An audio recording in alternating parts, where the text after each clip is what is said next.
Vigilant, tireless, implacable. The most silent service of the United States in peace or war is the Federal Bureau of Investigation. The Bureau went to war with Germany long before hostilities began. No word or picture could then make public the crucial war service of the FBI. But now it can be told.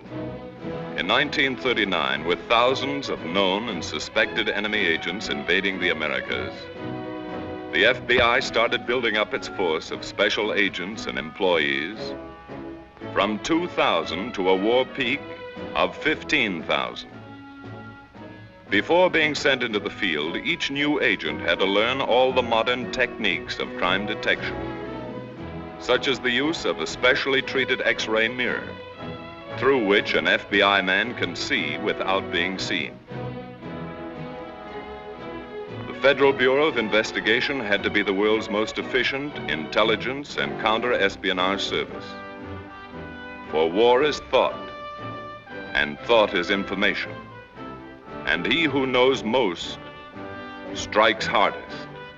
By examining the intercepted mail of unsuspecting Nazi agents, the FBI uncovered many secret channels of communication.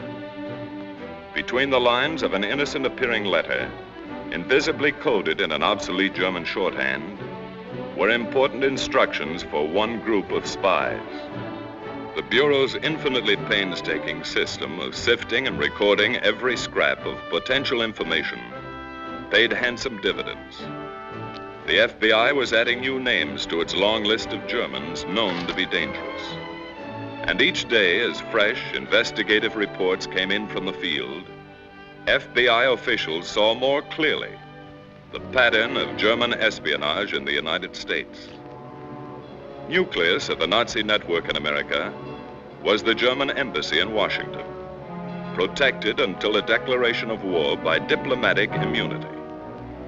Long before December 7th, 1941, from a vantage point nearby, G-men photographed the actions of hundreds of suspects. These are the actual films taken by the FBI. They gave Director Hoover and his men a daily record and description of all embassy visitors.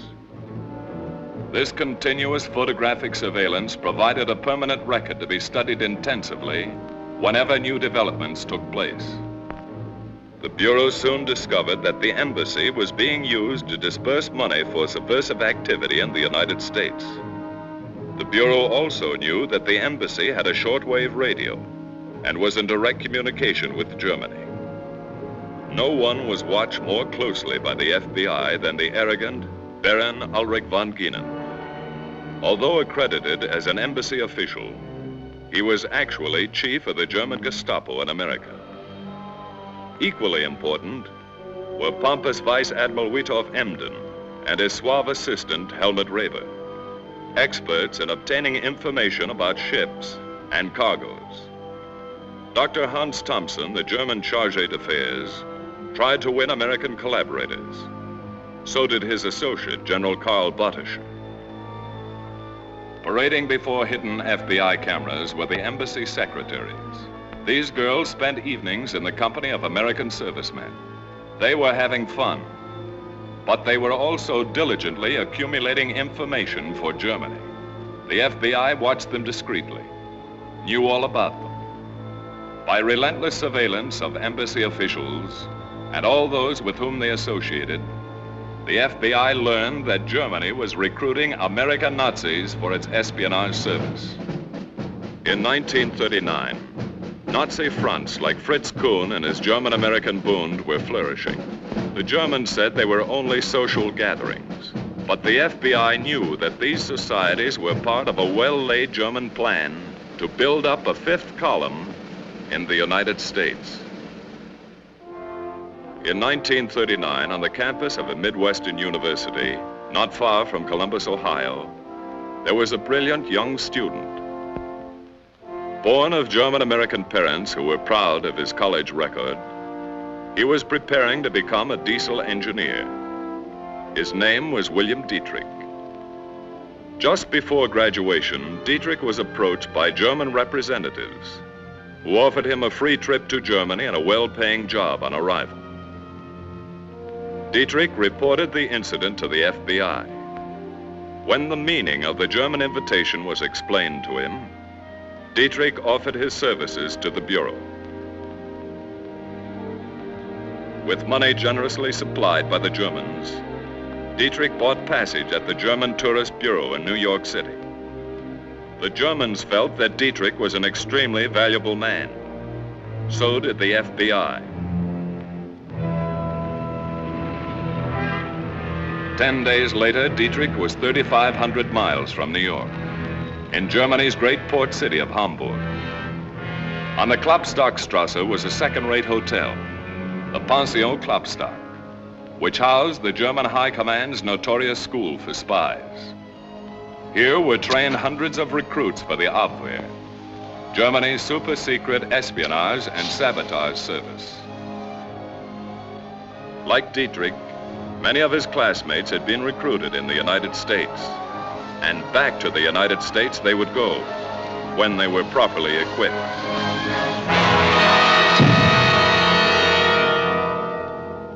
Synthesis of the FBI's counter-espionage offensive in World War II is the Christopher case, which opened, as great cases often do, by accident, a little accident, at Bowling Green in New York City.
Might as well take it easy, Joe.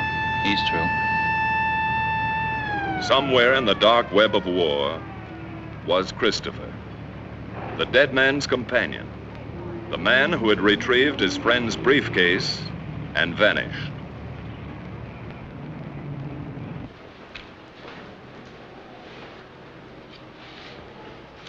Who was he? He's got a Spanish passport, Francisco Ruiz. Hey, Doc, look at this. It's all in German. Huh.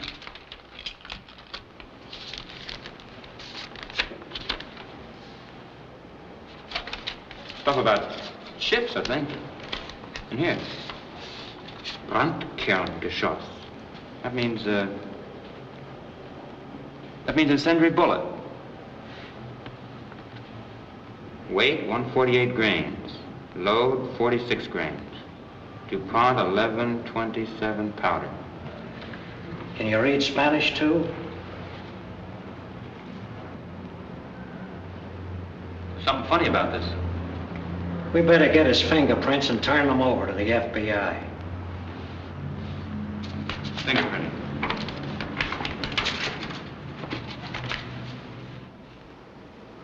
To the desk of FBI Inspector George A. Briggs came the report on the death of Francisco Ruiz. In the FBI Identification Division are nearly 100 million sets of fingerprints, so organized that it takes less than 5 minutes to identify a set of fingerprints with those on file. No fingerprints were listed under the name of Francisco Ruiz, but regardless of name, once his print was classified, a search for the individual's identity was a simple matter.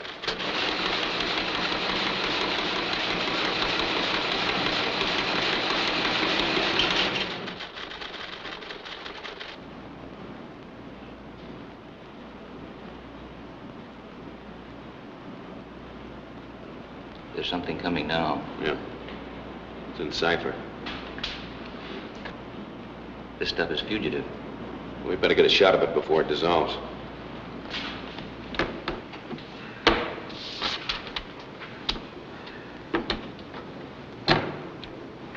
Set? Okay. Send a copy to cryptanalysis. Yes, sir.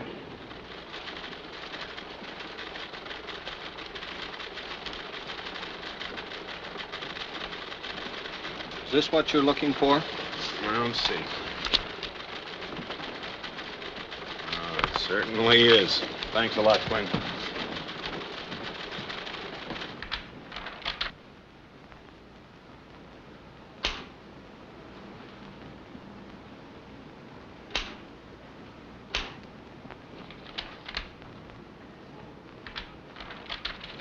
Here it is, Mr. Briggs. Oh, thanks. Herr Christoph wird sich auf Prozess 97 konzentrieren.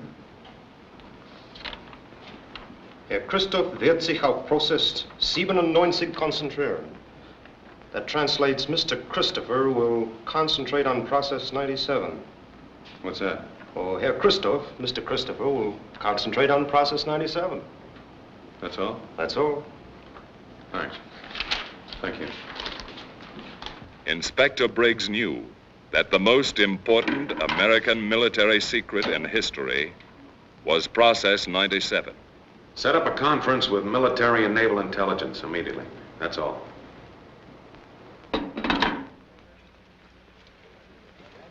In several remote places, under strict military protection, American scientists were developing Process 97, the secret ingredient of the atomic bomb. An explosive derived from the metal uranium, so powerful and devastating that one relatively small bomb gave promise of having the destructive power of 20,000 tons of TNT.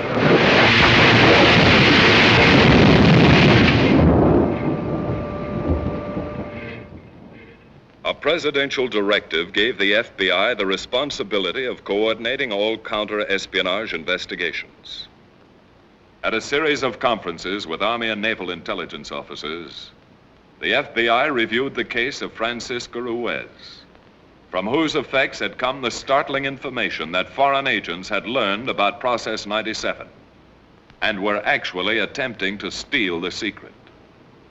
Plans were formulated to erect an impenetrable and absolute barrier. Have you any other information, Mr. Briggs? No, not at this time. Mr. Briggs, Yes, Admiral. who is this Mr. Christopher? I wish we knew. Meanwhile, after 6 months of intensive training, Dietrich had completed his course at the Pension Klopstock and was ready for assignment.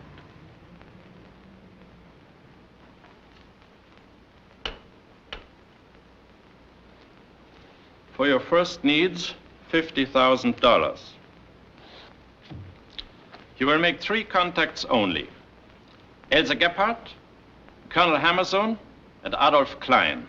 You will keep them in funds. Yes, sir. When you reach New York, go directly to Elsa Gephardt on East 92nd Street. You will establish contact with Hammerson and Klein through her. Yes, sir. These are your credentials. They are on microfilm.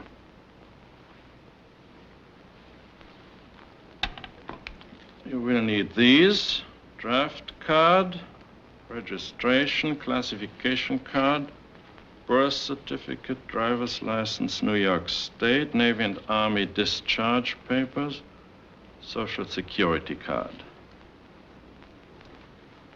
No one could tell them from the originals. One thing more.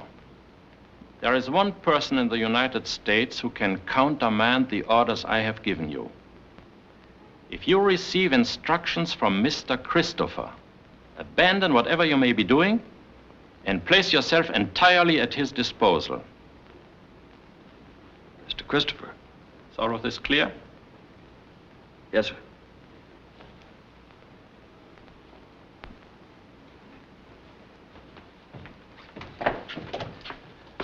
Bye, Colonel. Goodbye. Within a few days, Dietrich was in Lisbon, Portugal, communication center for international espionage. He went immediately to an address given him by the FBI.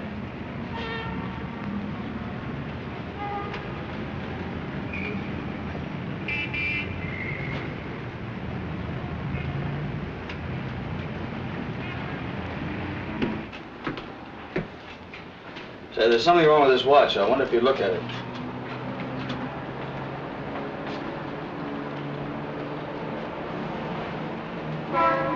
I'll have to examine it. Would you please?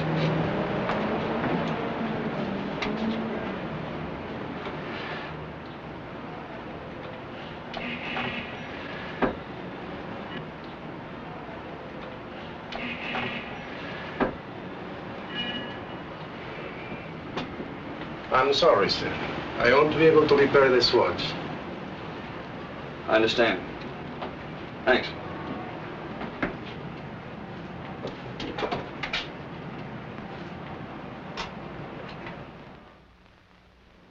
"32 hours later, a special courier coming by transatlantic clipper brought Dietrich's credentials to FBI headquarters in Washington.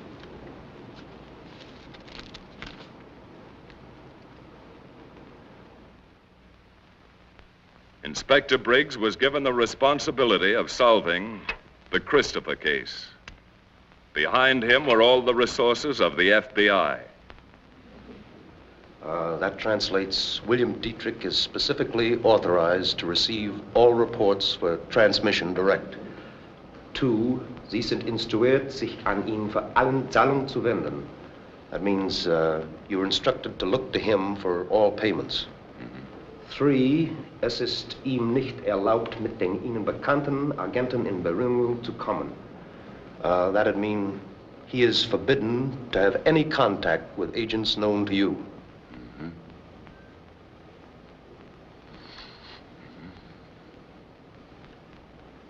Change that last line. Change it to read, he is authorized to contact all agents known to you. Right.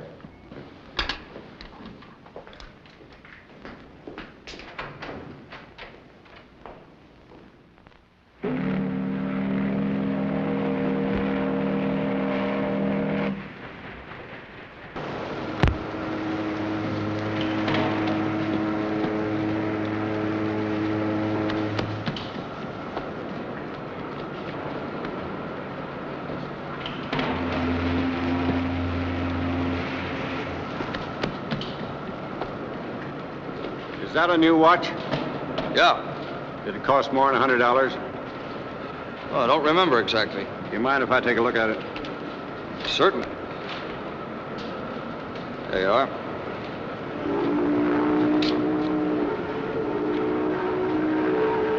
What's the value of this watch?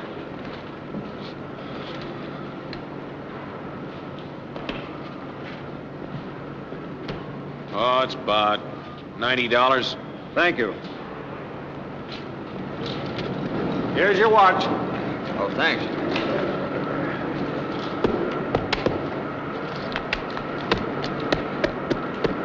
You can get out that way.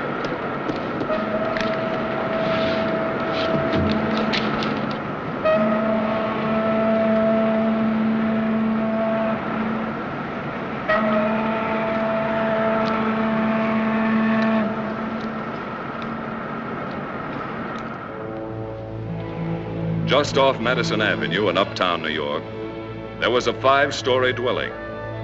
This was soon to become known among all FBI men as the house on 92nd Street.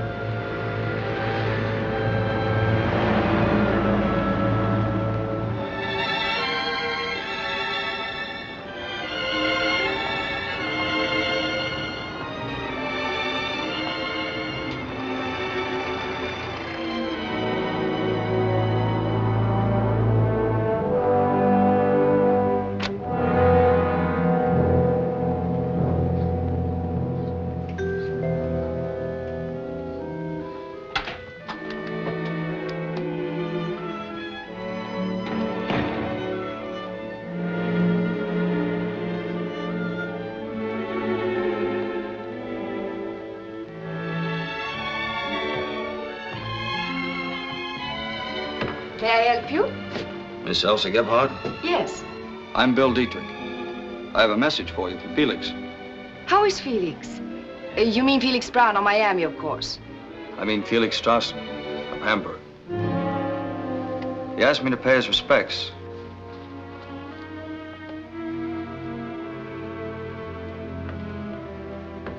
To give you these. Would you care to sit down? Thank you.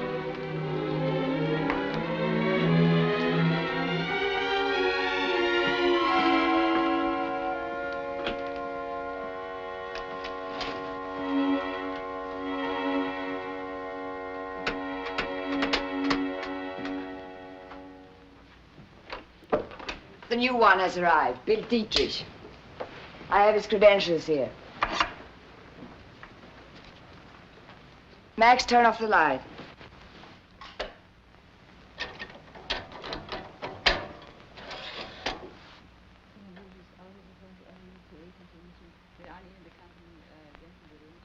He's authorized to contact all agents known to you?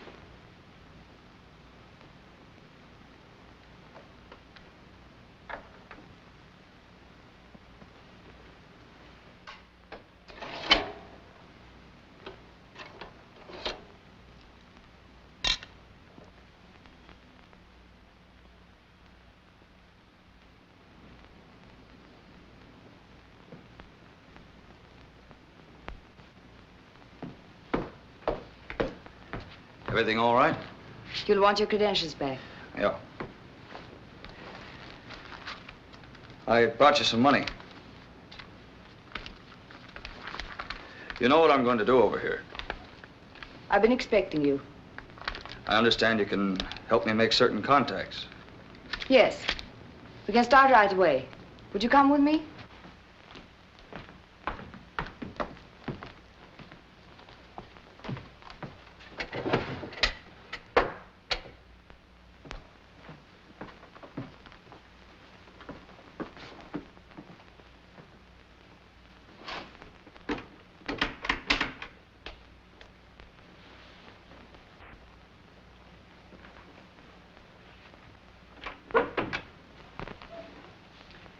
This is Bill Dietrich.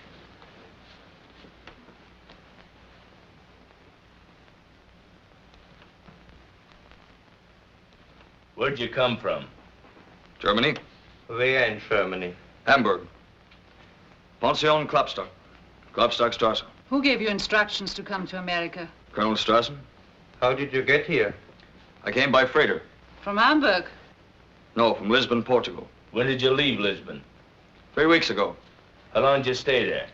2 days. I had to wait for the freighter. You stayed undercover? Yeah, at the Grand Hotel.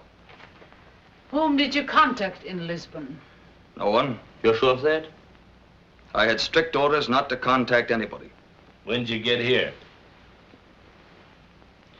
I don't see why I have to answer all these questions. Didn't you show them my credentials? Yeah. We seen them. Maybe he doesn't want to tell us when he got here. Is that right, Mr. Dietrich? I have no authority You to... got off of the boat at 10:17 this morning. You left the pier at 10:50. You took a cab to the Martinique Hotel at 32nd and Broad. You checked in and stayed there until 12:30. Then you took a bus to 42nd Street in Times Square and walked to the Silver Dollar at 46th Street and had a cup of Java. Then you come here. Why didn't you come right here? Why did you go to a hotel? Well, I wanted to take a bath, and then I... Well, it looks like you know all about me. Yeah, we're gonna keep on knowing. Before you arrived, we worked in small groups, unknown to one another. I see. What's so special about you, Mr. Dietrich, that you are allowed to know all our agents? Those are the orders. It looks like we're all taking a chance on you, mister. Everybody takes a chance. Hamburg wants their agents to be in a position to send information direct, through me, in the event of emergencies. Who are these people? Max Coburg, Konrad Arnold. They used to be with the Eisner Wachtbund. Johanna Schmidt. She has special duties. Gestapo. I know about you from Hamburg. What do you know? Usual things. What's your job? We gotta get stuff through faster. Radio's best, so I'm going to set up a shortwave station. I'll need some help. What kind of help? Radio parts, mostly. It looks suspicious if I bought them all myself. What do you want? Well, I have a list here. I'll let you know where you can send them.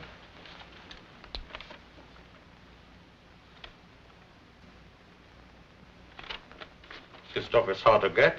I know, but Hamburg needs a station here. Conrad will get them for you.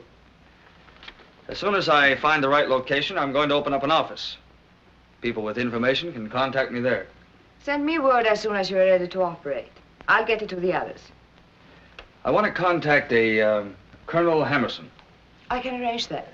I have some money for him.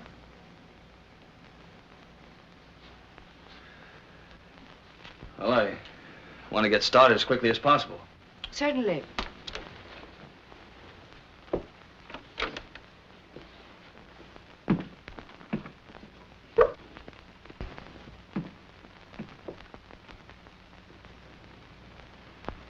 So that's the guy from Hamburg. What do you think, Elsa? He has good credentials, but... How do we know? They look good, so what? No. No, I don't trust that guy. He knows too much. We won't take any chances. I'll check with Hamburg for confirmation. How? Hammerson. He can get a message through by mail to Brazil. A courier will take it by Italian Airlines to the car. It's simple from there. Max, contact Hammerson. Tell him I want to see him today. Yeah.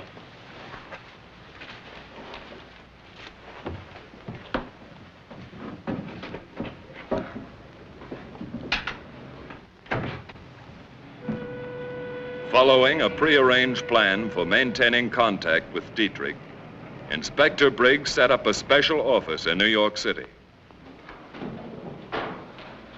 Here's some air raid literature for you to pass out. Right. Now, I want to know who actually lives in that house and what floors they live on. Shall we get a layout of the outside? No, we'll get that later. Okay, we'll get right up there.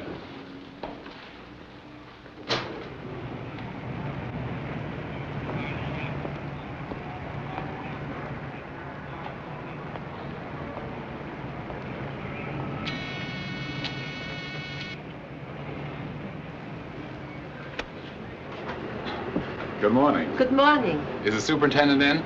No, he isn't. Can I help you? I'm his wife. This is in regard to air raid precautions. Air raid? We are at war? No, not yet, ma'am. We hope, of course, we won't be. But if war should come, all of us want to be ready. Yes, of course. We're making a survey of everyone living in this block. What is your name, please? Castle. Frida Castle. Would you let us know who's in the apartments here? Just Miss Gebhardt. She rents the whole house. She has a dress store. Miss Gebhardt, your husband, and yourself. That's right. Are you here most of the time? Yes. My husband is a pianist. He goes all over places. I see. Well, I guess that's all. Oh, here's some air raid literature if you'd like. Yes. Be particularly careful about lights. Yes, sir. Just off Columbus Circle in New York City, Bill Dietrich, posing as a consultant engineer, rented an office and established his place of business. The office looked legitimate. He was almost ready to receive callers.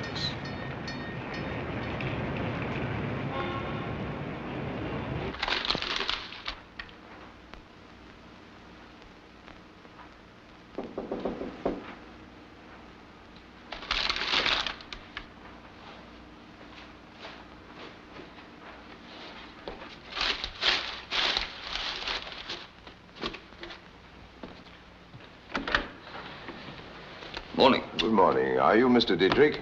That's right. I believe we have a mutual acquaintance, Felix Strassen. Come in. Felix Strassen, yes, I knew him in Hamburg. I feel sure it must be the same man. I'm Colonel Hammerson. Glad to know you. Won't you sit down?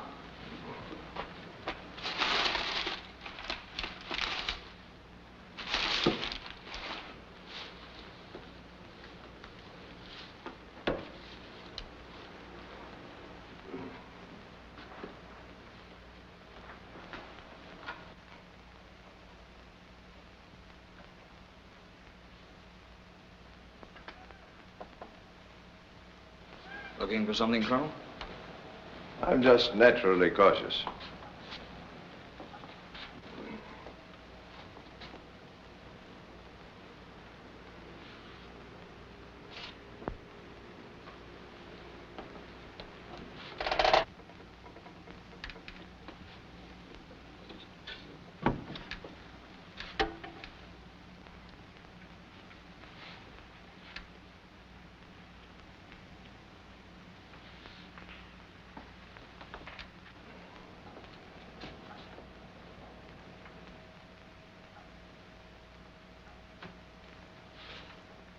I just moved in. Things are a little bit upset. Yes, I see. I have something for you. It's microfilm. From Felix. It confirms you have funds for me. And you have something for Hamburg. We'll see. You must have good sources of information. I've had considerable experience. You've heard of me, of course. Oh, yes. During the last war, I worked with Captain Boyet, Fritz von Papen, Count von Bernstorff. This time, the stakes are higher. The personal danger proportionately greater. With my record, I'm very careful. You been here long? Not very long, no. They supplied you with adequate funds. I can pay for information. That's in the credentials. Takes a great deal of money, you know. We're willing to pay. I think perhaps Hamburg might be interested in an entirely new type of gun the United States Army is testing. It's a wonderful gun. I've seen it. Mm. It projects an anti-tank rocket. Guiding fins are folded inside the barrel. Here are complete details of recent shipments of Bell Airacobras and Curtiss P-40s to England and Russia. This is special information on the new Lockheed P-38s. The speed and armament of this plane is strictly secret. Or was until I got hold of this. I'll send these to Hamburg. Terribly difficult information to get, but there it is. I was instructed to give you this. I was told you could put me in touch with a Mr. Adolf Klein. Adolf Klein? For shipping information. I have orders to contact him. I'll arrange it. Good. Cigarette? Thanks.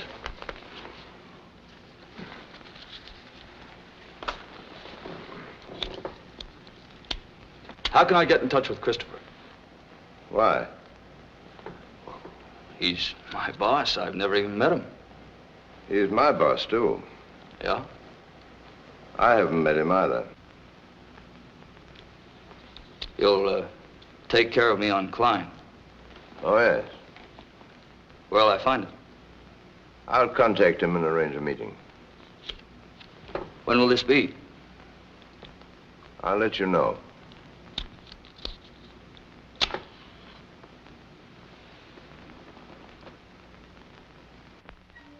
In a secluded cottage less than an hour's drive from Manhattan, Agent Dietrich set up a shortwave radio transmitter. Hamburg complimented Dietrich on the speed and efficiency with which he got his reports through to Germany and their instructions back to the United States.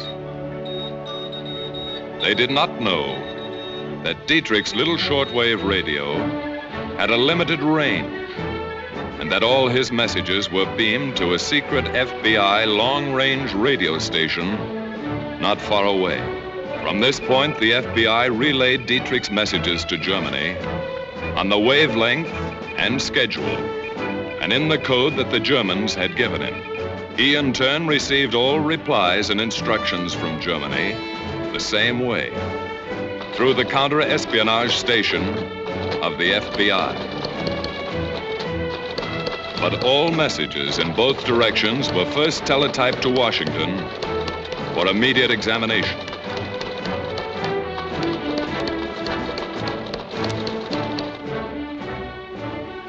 All messages to Germany were held before relaying until the Army and Navy had rendered them harmless, or perhaps had skillfully doctored them to mislead and confuse the German High Command. Besides operating his radio station, Dietrich extended his contacts with the German spy ring. As their payoff man, the enemy's agents had to come to him. Some tried to sell information of no importance. Others brought highly secret data. The FBI's hidden movie cameras and microphones recorded all Dietrich's visitors.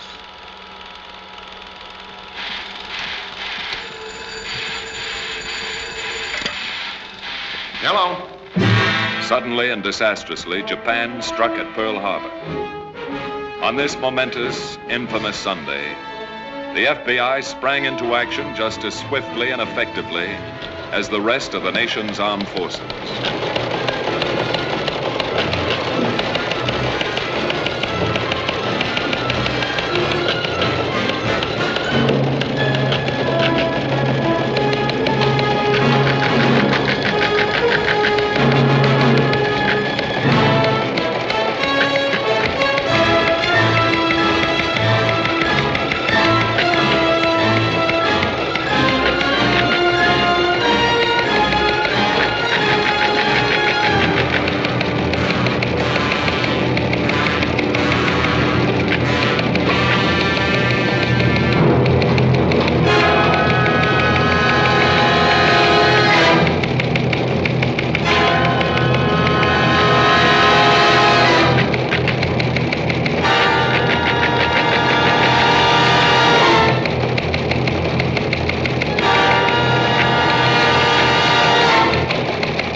Within 24 hours, all known enemy agents and saboteurs were taken into custody, with a few purposeful exceptions. Important agents like Colonel Hammerson, Elsa Gebhardt, Konrad Arnulf, and Johanna Schmidt were left at liberty. This was to justify the continued liberty of Bill Dietrich, and because, watched closely, they could still help more than harm the American people. They still knew, or might know, things and people not yet known to the FBI, such as Adolf Klein and Mr. Christopher.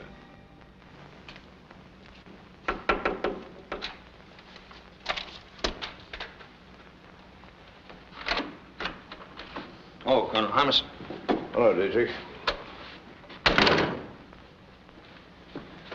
Isn't it sort of dangerous for you to be coming here now? Yes. The war makes everything difficult. Every day they're picking up more of our agents. But I've made contact with Adolf Klein. When can I see him? Immediately. You'll have to come with me now. Good.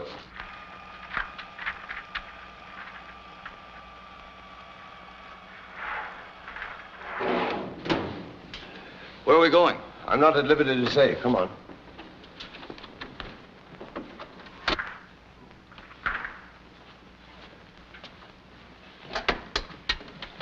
Calling car 70. Calling car 70. Come in, car 70. Over. Car 70, standing by. Over. Mr. H going down an elevator with D. Mr. H going down an elevator with D. Follow and advise. Over. Okay, will do. Off and clear.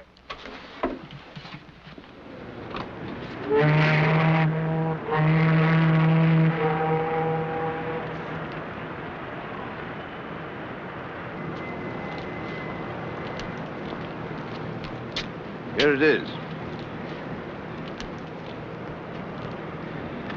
How'll I know Klein? There'll be someone there to introduce you. Well, aren't you going in with me? No, I shan't see you again for a long time. We got to be very careful from now on. Good night. Good night.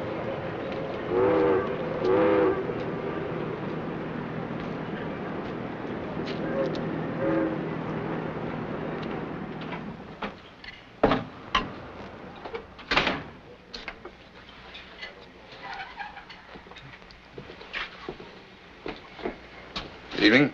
Hello? Meet Adolf Klein. How are you?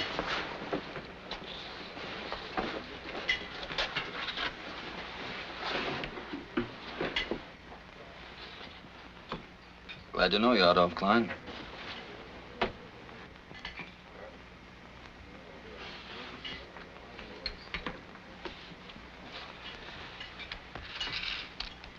And Felix.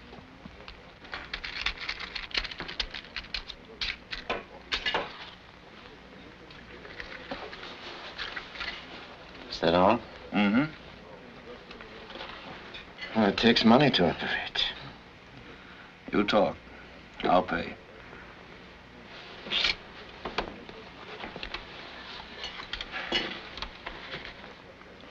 The Britannia sails for England tonight. A Dutch boat, the Delft Dike, goes with her. She'll join convoy 30 miles due east of Sandy Hook. The Delft Dike carries a cargo of munitions and planes. May I have that?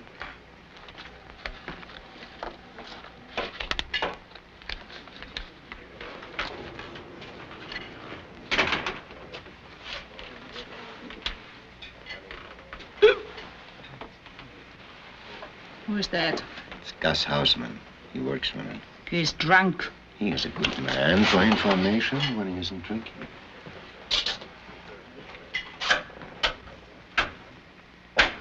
Hello, Gus. Hello, Rita.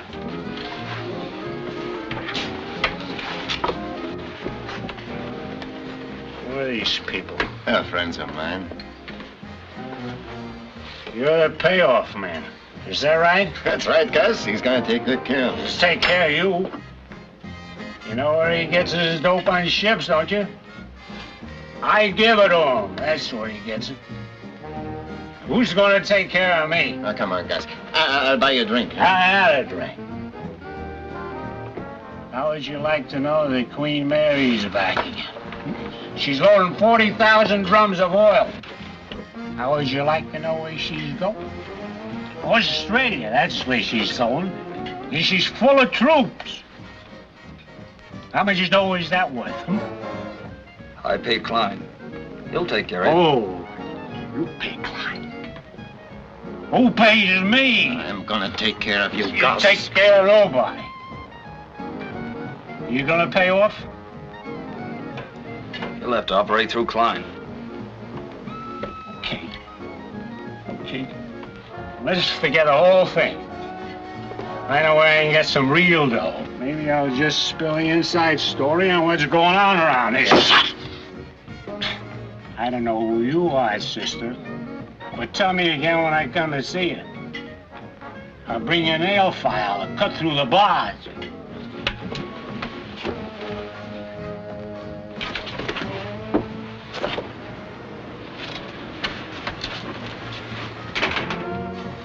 Look, she knows what she is doing.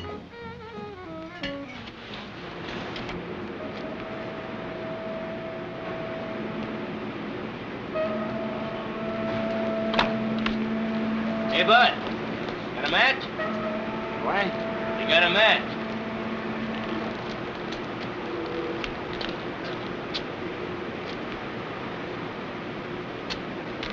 You want a light, huh? Yeah, bud. How you feeling?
that isn't much money to operate. I've got to pay a lot of people. You'll be paid well enough. You, seen Mr. Christopher lately? Hey, who are you? You were told about me? Don't you trust me? Well, you're fooling around with a lot of stuff that's none of your business. Now, wait a minute. I thought it was I've nice. got to be sure that my information is getting through. That's my job. Maybe. But I got to be sure. I'm going to send my information through Mr. Christopher. I'm working for Christopher. And what are you asking about him for? The war's changed things. Only Mr. Christopher can change things. Well, that's the way you want it. That's the way it's going to be. Well, you're sticking your nose in things, you might take a little trip with Gus.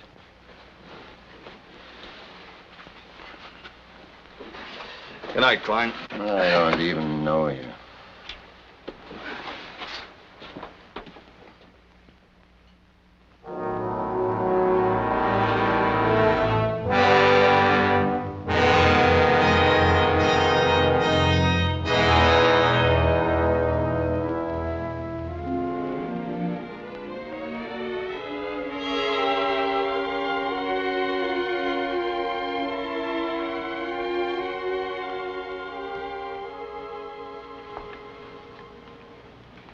Where have you been? I just came from the office. Where were you last night? The radio station? Weren't you supposed to meet Klein last night? Yeah, I met him.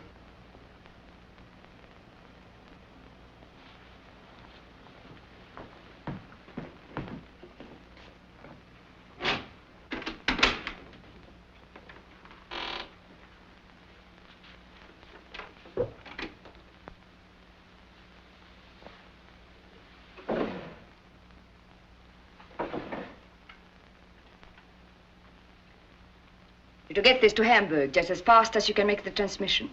What is it? If we hadn't done anything else in all the years we had been here, this information would be more than worth it. It's up to you now.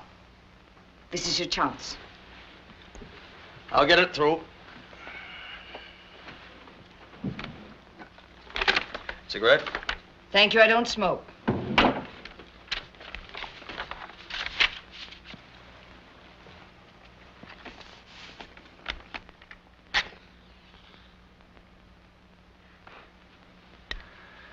Could I see them?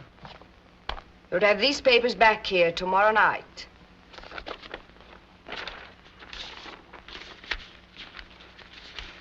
Tomorrow night? That's a tough order. I've got to put this in code. It'll take time. Orders are not to be questioned. It'd save time if I could burn them when I was finished. This information will also be sent by mail tomorrow night. These orders come from Mr. Christopher. Christopher? Yes. They were delivered to me less than an hour ago.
I just saw Dietrich leaving. Did he tell you about Adolf Klein? No. What about him? He was picked up last night. Violation of selective service. FBI. Dietrich was with him. When he was picked up? That I don't know. He didn't tell me. I wonder if he knew. We've got to be careful about Dietrich. Have you been able to get through their confirmation copy yet? It takes time. With the war on, there are a lot of restrictions. I won't be satisfied until I have it in my hands. Have you any reason to suspect him? No. There may be nothing at all to worry about. But until that confirmation copy comes from Hamburg, he must be watched. We are doing our most important work right now. Dietrich is a vital part of that work. If he fails, we all fail. Max. Yeah? Get down to the radio station. Cover Dietrich and keep him covered.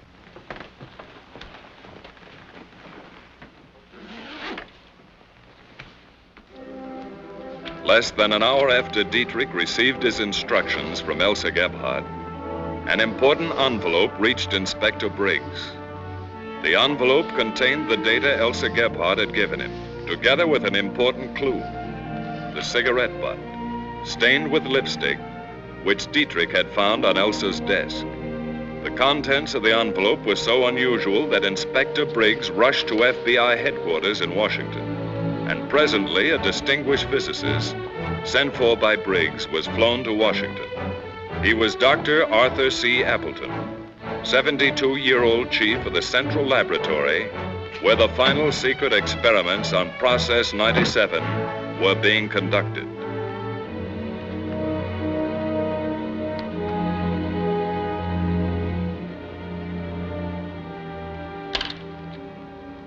Gentlemen, these papers contain data on Process 97. It is appallingly accurate. These are details of experiments which we made barely 2 days ago. Dr. Appleton, we must send this information on through to Germany. Now, would it be possible to change a few details in order to set their scientists off the track without arousing the slightest suspicion? Of course it is. It would? We've been thrown hundreds of times ourselves by the slightest error. Now, we're going to need your help to change that data. Do you think you can do it tonight? I can start immediately.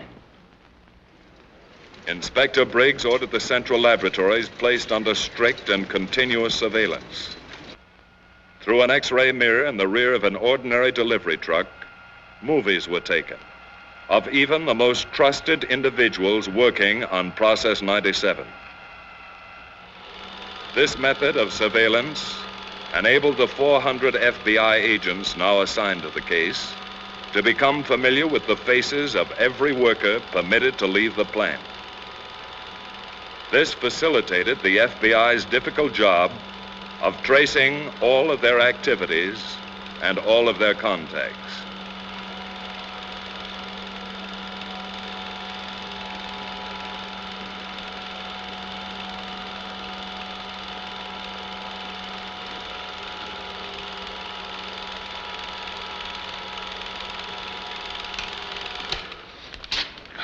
Let's go up to my office. The cigarette which Dietrich was shrewd enough to take from Elsa Gebhardt's desk was examined by FBI technicians. Without a doubt, the woman who had delivered the data from Mr. Christopher was the woman who had left the cigarette. It was still the only lead to her identity. First, a portion of the stained cigarette was examined by spectrograph to determine what properties it contained.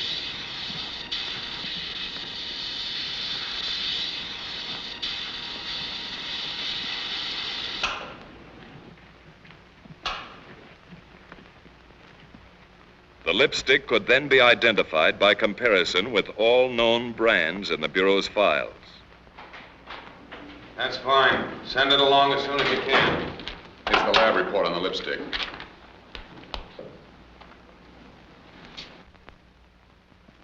The analysis revealed a particular brand of lipstick used by 98 different beauty parlors in New York City. By checking the clients and operators of these establishments against the records of every known suspect, the FBI narrowed their search to one particular beauty parlor and one particular suspect, Louise Vaja. Well, what was in the envelope to cause so much trouble? Don't you know? I understood. Family messages from people in Germany to be smuggled underground. I saw no harm in it. Perfectly innocent messages. That's all. Now, let's stop this little game and get down to real honest facts. I've told you the facts. We know a great deal about you, Miss Vodja. You once worked on a North German Lloyd liner. You were a hairdresser. You used to bring across letters from Germany and mail them when you got ashore. I never knew what was in them. They were letters of instructions to German agents in this country, and you were working as a courier for the German Secret Service. Right now, you're what we call a sleeper agent. You were planted here a long time ago by the Nazis. You lived a normal, inconspicuous life for years, making friends, earning a living, just waiting until you got a call for the one particular job. And they saved you for a big one. But you made one mistake. You took the trouble of becoming an American citizen. And that, Miss Vodja, makes you a traitor. I've done nothing since the war began. Nothing, I swear it. All right, now let's get back to this envelope. Where did you take it? I was told to take it to a house on 92nd Street. And who told you to take it there? I don't know. Could it have been a name like Mr. Christopher? I don't know that name. Are you sure? Yes, I know the name, but I don't know who he is. I've never seen him. Have you ever delivered messages any other place?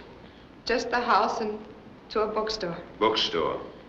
If something goes wrong, I deliver the messages there. What bookstore?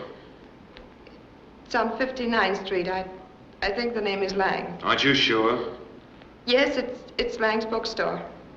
You have a friend who's a scientist. He's engaged in very important war work. What is his name? I have no friend. Yes, you have, because he visits you at your home.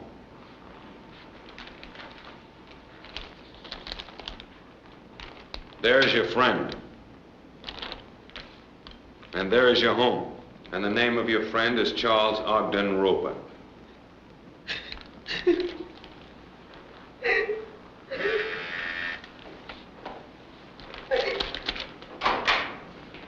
You keep this young lady in custody.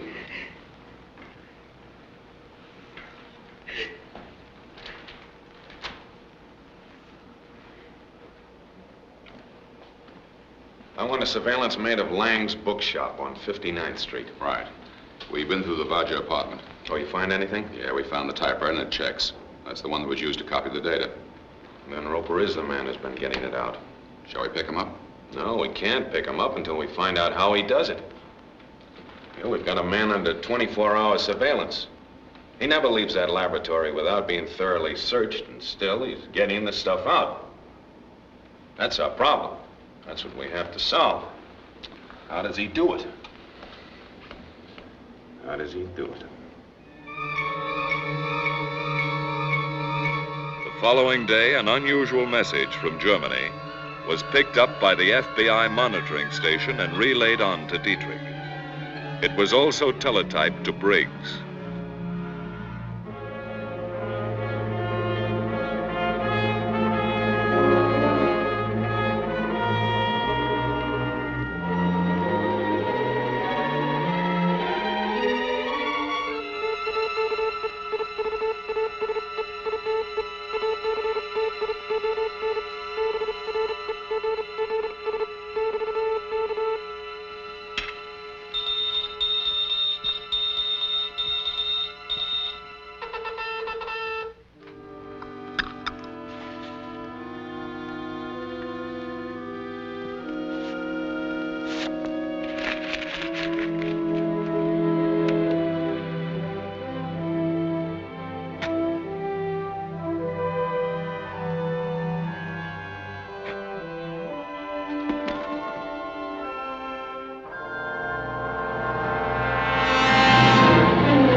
Black coupe, 516 New York. Last three numbers. One man driving.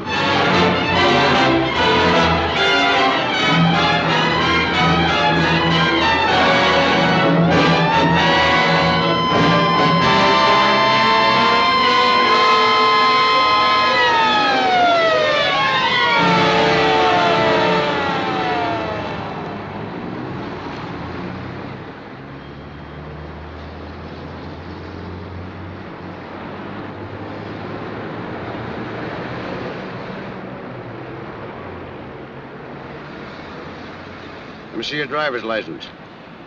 I haven't got it with me. Well, let's see your registration card. I haven't got that either. Okay, buddy, you better come down to Station House with me. We want to check up on you. Have you anything to say? I prefer not to say anything till I talk to my lawyer. All right. What's your lawyer's name and telephone number? Rector 23515. Ask for Mr. Briggs. You received that message from Hamburg today? That's right. Have you done anything about it? Well, not yet, Mr. Briggs. I was about to contact you for advice when the message came to meet you. Oh. We think that this may be the lead that we've been looking for. It might be. What does it mean to you? Gedächtniskünstler. That's a familiar word in Hamburg for a very special type of agent. Yeah. It's the name of a performer who accomplishes spectacular feats of memory. Memory artist. Memory artist? Hamburg's always looking for people with unusual memories. They take a special course just to improve their memories further. Yes, but do you think that a man even with a very unusual memory could get those formulas out? All that complicated stuff? Sounds incredible, but that's what they're trained to do. Ah, sure, it is incredible. Memory artist. Photographic mind. A little bit at a time, well, it may be a lead, maybe it's a solution. What'll I do about the message? Well, you just send it through your regular channels. Oh, anything new on Christopher? No, not yet. Mm-hmm. Well, I'll arrange for your bail and fine. Oh, when you give the message to Elsa, why, be very sore at the police, huh? Yes, sir. Don't overplay it, you know.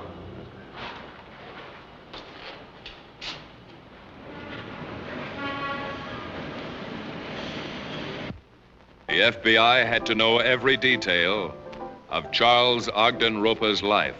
Yeah, I remember that crazy act, but I can't remember the name. Never could remember names. Does this sound like it? Has performed in clubs, Sunday school entertainments, banquets, special parties. Demonstrates amazing feats of memory. Oh, don't pay any attention to that. They always write their own.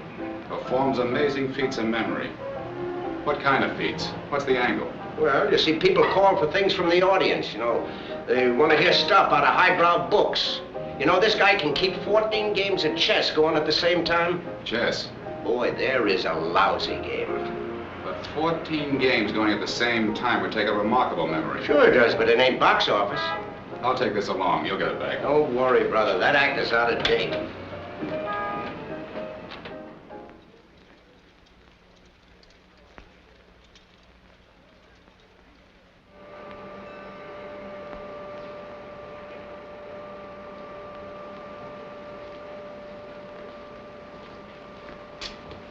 Mr. Roper. Yes? I'd like to see you in my office. Yes, Dr. Appleton.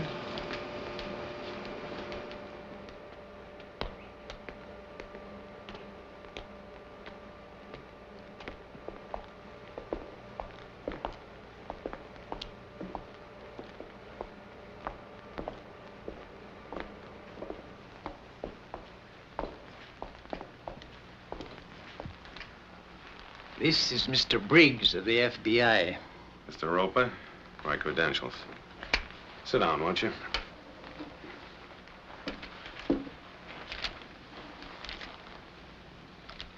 You recognize those?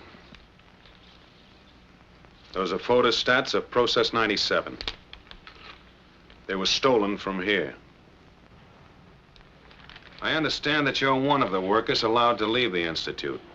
A few evenings each week, yes. And you always spend those evenings with a friend in town. We play chess. Chess? I never go anywhere else. She's an old friend of mine. I've known her a long time. How long? About 3 years. Shortly after we intercepted this data, $5,000 was paid into your bank account. That money was from securities I'd sold. Doctor, what do you want to know? This gentleman thinks that you memorized parts of that formula before you left here. And when you got to your friend's house, you set them down. We know all about you, Roper. We've traced you back to the day you were born. We even know the approximate date that you're scheduled to die.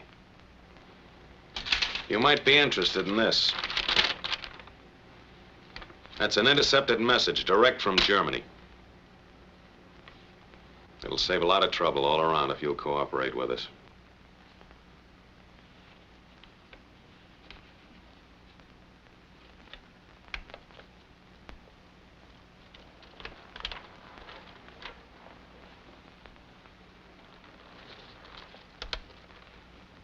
What do you want to know? You typed the formula on a typewriter owned by your friend and gave them to her, didn't you?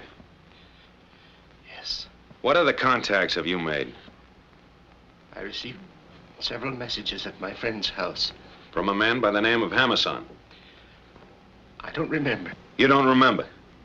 A man who can keep 14 games of chess going at the same time, and you don't remember? You've been playing with a very dangerous group of German agents. We know, we've seen them work. They don't mind murder. You were the next one on their list, as soon as you finished your job. Did you ever get a message from a man by the name of Christopher?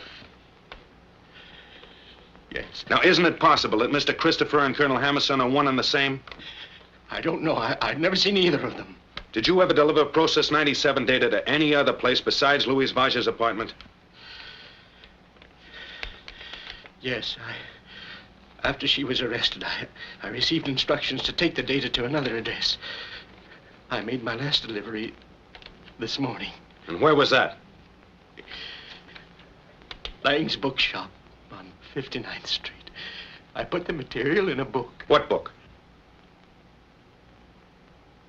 Spencer's First Principles. And what was it you delivered? What was it, Roper? I gave them the latest data on our final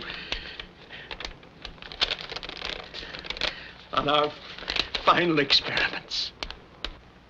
Thank you, Doctor. Put that man under arrest. I'm going to call Walker. Yes, sir.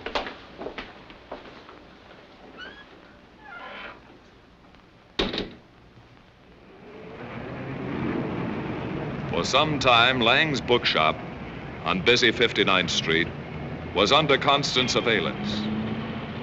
Every person who entered or left the store was being photographed by FBI agents from an office directly across the street.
Can I help you? Yes, I believe you can. Are you looking for some particular book? Yes, but I can't seem to find it. Oh, what is it? Have you by any chance got a copy of Spencer's First Principles? Spencer's First Principles? No, I haven't had a copy of that for some time. I might be able to get it for you. That's funny. A friend of mine said he picked up a copy here. That's very possible, although it must have been some time ago. No, this morning. I'm afraid your friend made a mistake. Oh, excuse me, I have a customer. I don't think you're going to have any customers for some time. I'm from the FBI. We'd like to talk to you at our office. Now? Right now.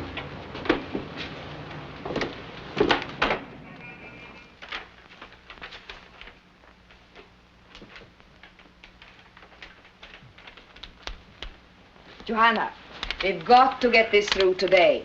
Where's Bill? At his radio station. Now, you and Conrad take this out there. Stay there while he puts it into code. Make sure that he sends it, because everything depends on you getting that through. He'll send it. Then bring it back here. Has the confirmation copy on Bill come yet? No. We expect it any time now. The clipper's been delayed. Do you think we ought to take this chance on him? There's nothing else we can do. He's still our fastest channel to Hamburg. We've got to take a chance. Okay, let's go.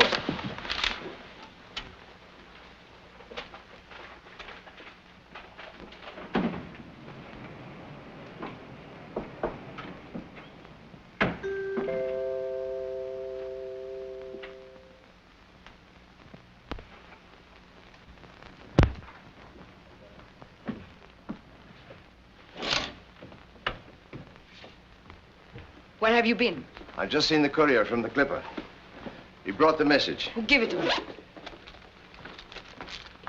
Come on.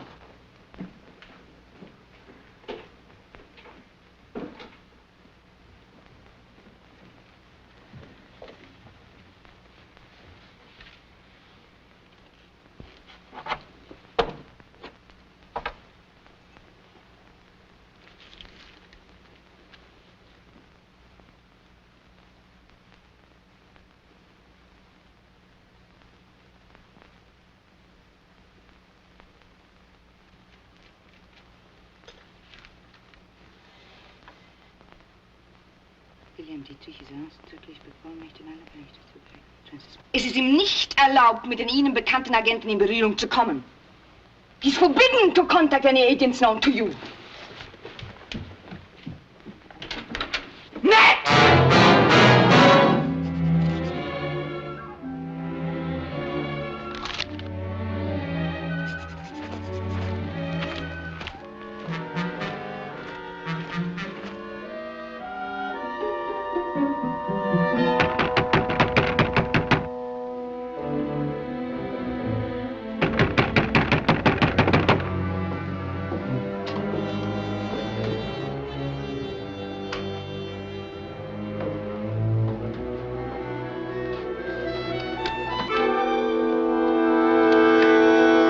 We have a message for you.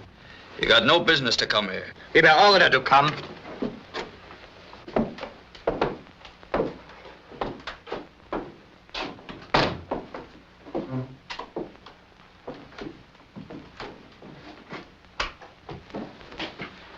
This kind of thing's dangerous.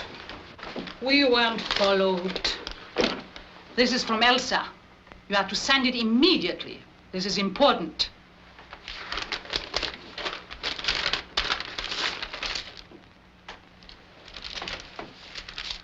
I have to put this in code. That takes time. Do it right away. Wait a minute. Did you say you can reach Hamburg with this? That's what he said? You are crazy. Look at the coils. They're only 2.5 meters. This wouldn't carry more than 20 or 30 miles. This isn't the stuff we got you. That's right. I made a few improvements. This setup wouldn't carry across the Atlantic. How do you know? 'Cause I'm going to try. Go ahead.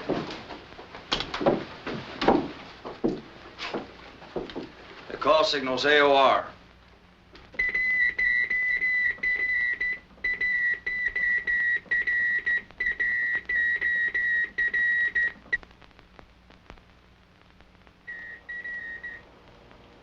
That's not Bill sending. I know his fist. Better answer it.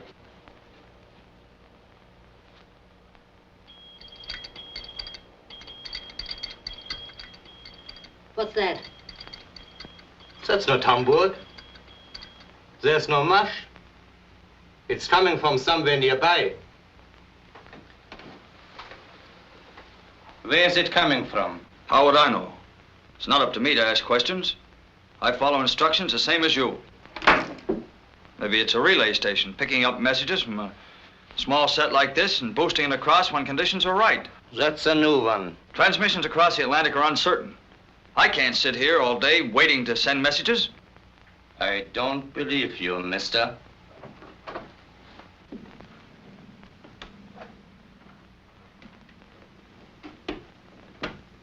Elsa wants to see you. What for? She don't want you to send no messages. What's up, Max? Got a message from Hamburg. Him. Yeah. Elsa wants to see him. Get going.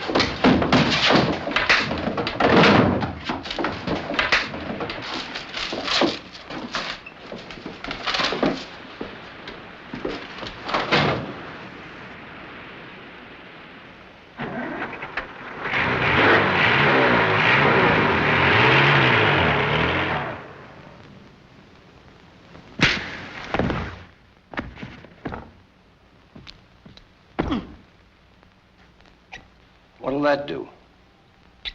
It'll make him talk. It takes time. 3 injections. In about an hour, he'll be answering questions.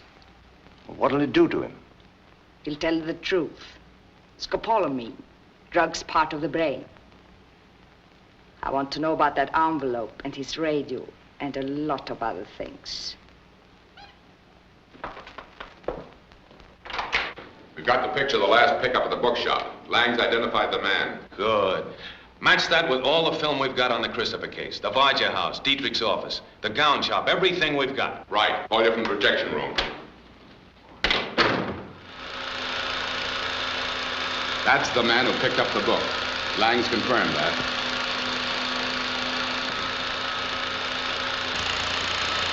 And that's the match.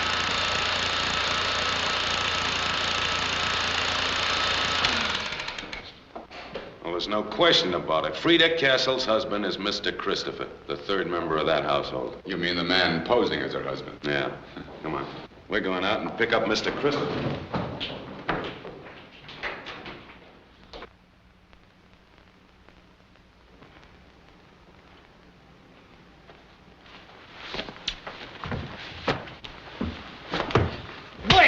Wake up and talk.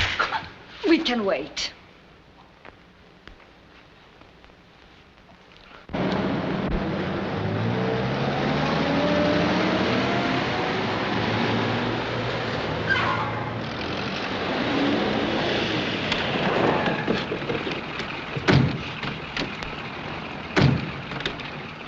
You're not going anyplace. Come on.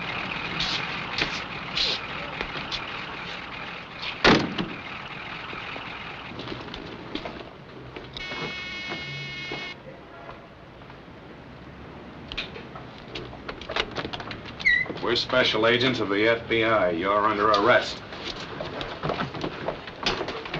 Where did you send that information?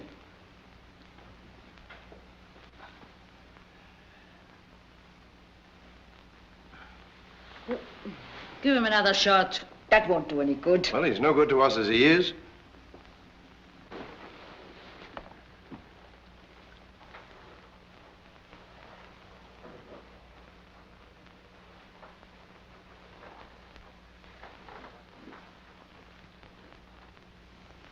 What's the range of your radio? 30 miles. And someone relays your messages to Hamburg? Yes. Who? Who operates the relay? You sold the others out, didn't you? You had them arrested.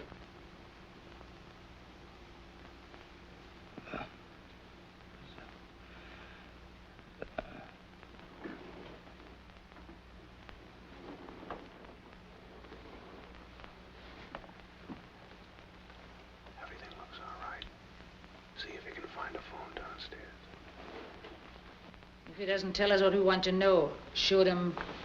Look, let's not lose our heads.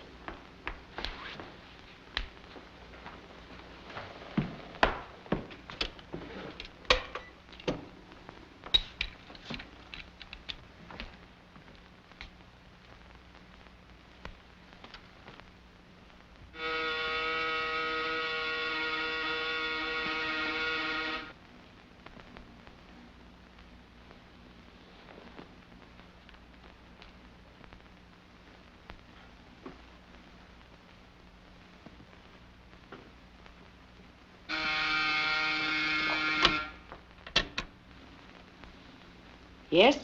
I'm a special agent of the FBI. The apartment is surrounded. What is it? We'll give you exactly 2 minutes. Women will come out first. The men will follow, hands above their heads.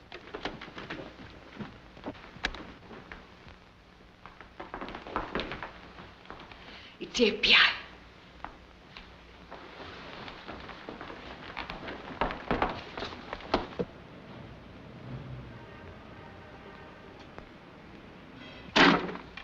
You've got 2 minutes.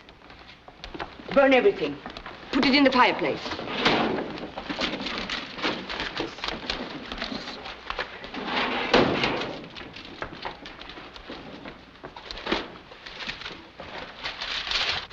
Joanna, give me the papers on Process 97.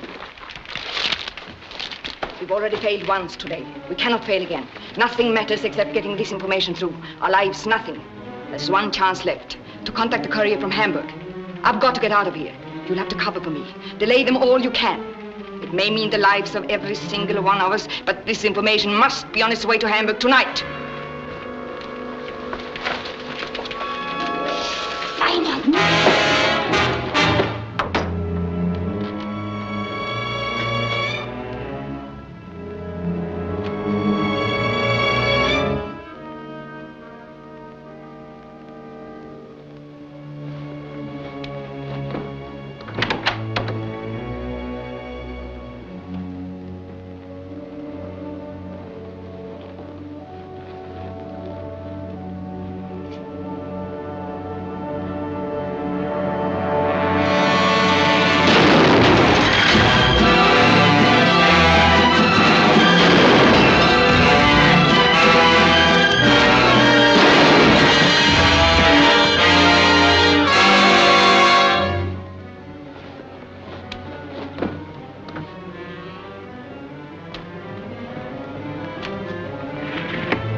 Thus ended the Christopher case.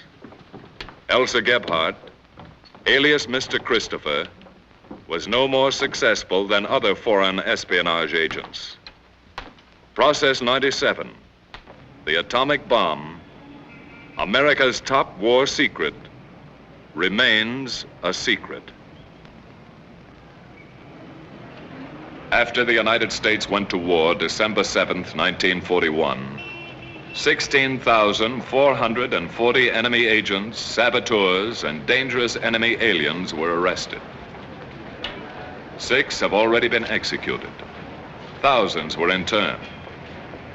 Others were imprisoned for a sum total of 1,880 years. All of the thoroughly laid enemy plans for a 5th column were smashed before they could be put into operation.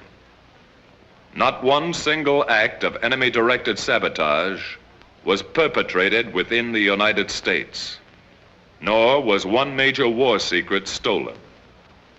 The Federal Bureau of Investigation continues to be the implacable foe of all enemies of the United States.